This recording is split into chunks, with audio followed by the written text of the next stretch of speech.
Blogging is the most important art form of our generation. And as a Twitter-verified blogger, I'm about to share with you my tried and tested formula so you too can become a millionaire through blogging. I don't know whether to kill him or just take notes. You know, I spoke about this story before, and not to kind of bring everybody down, but, you know, we had a person that joined the fan art contest that joined our fan art contest that ended up backing out of the fan art contest because there were ugly people essentially upset at them because obviously they're doing stuff with us and they didn't want to really be a part of that.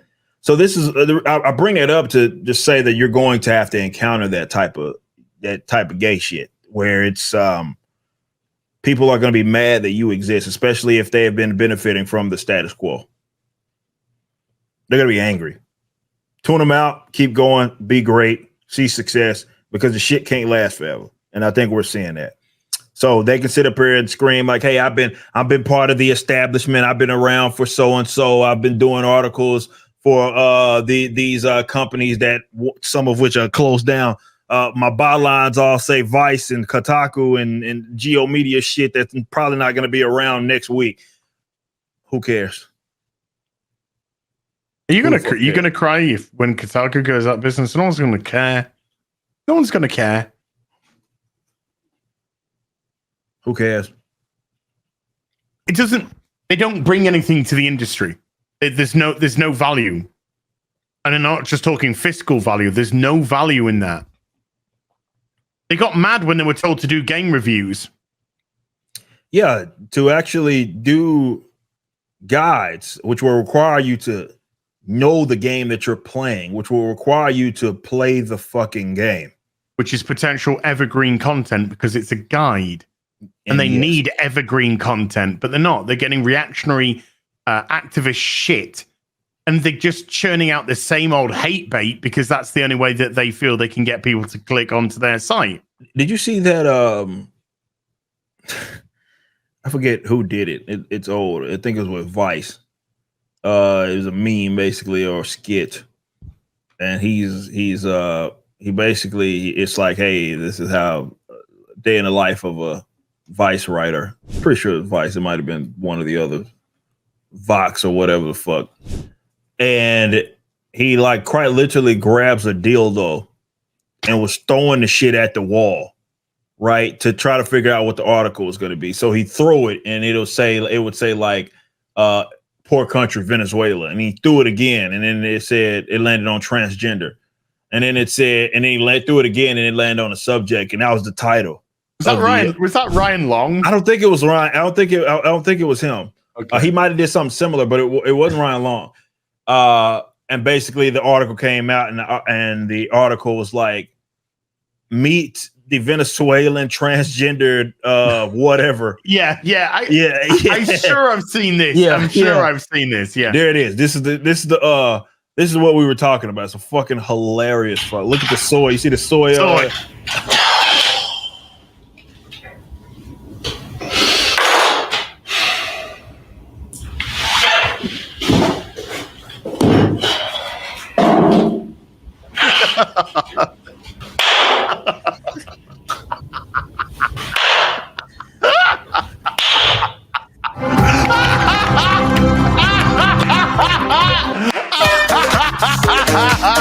So good, man. So fucking good. Oh, it's just we're just stuck on the wall. It's fucking great. That was really good. I'm gonna give that a thumb up. 5 years ago. Yeah. Never has it been more relevant. Yeah, exactly. Oh, so good, man. So fucking good. But that's more or less what they do. Right? It's not real shit that anybody cares about. It's stuff that's meant to sort of, they're ideologues, right? So it's meant to kind of push their social preferences, I guess, if you want to call them that, at best, and they're just using the platform as a means to do it. That's it. They don't really give a fuck about what the fuck's happening to Venezuela. I can guarantee you that. But that's an example. Just like Kotaku, probably senior editor doesn't really care about games. No, she's literally just trying to craft something for herself before she's either fired or Kotaku goes out of business. She's reveling in the attention of being vile scum. But that's it. But she is, and she knows she is. She knows she's vile scum. She knows she's being vile. But that's what she wants. It's getting her attention. It's the narcissist in her. She doesn't care what type of attention she gets. She just wants that attention. Because when Kotaku's gone, she's hoping that attention is going to launch something for her. The next, do a little bit like Frosk or something like that. But the thing is, no. There's no other side. You'd be gone in irrelevancy. What happened to Don Lemon? Have you seen his views on YouTube? I think he sucked a dick. Well, he's done a lot of that, pretty admittedly. But he leaves Twitter, right? And now he's on YouTube, and he's getting way less views than we do. Because nobody cares. You're not a draw. Why would exactly? She's not the draw. She's not the draw. It's the drama that's gone alongside it. Once she's cut free from Kotaku for whichever reason, fired or out of business, then that will die because she's not the draw to then generate that hate thing. I'm going to do a hit piece on Melanie Mack or whoever. It's going to fall flat. Nobody's going to care. But there again, they're not even going to care if you stick on Kotaku. They're not even going to shit because nobody reads that shit. But for a while,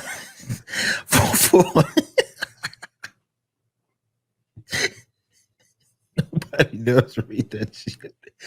But there was once upon a time where people did.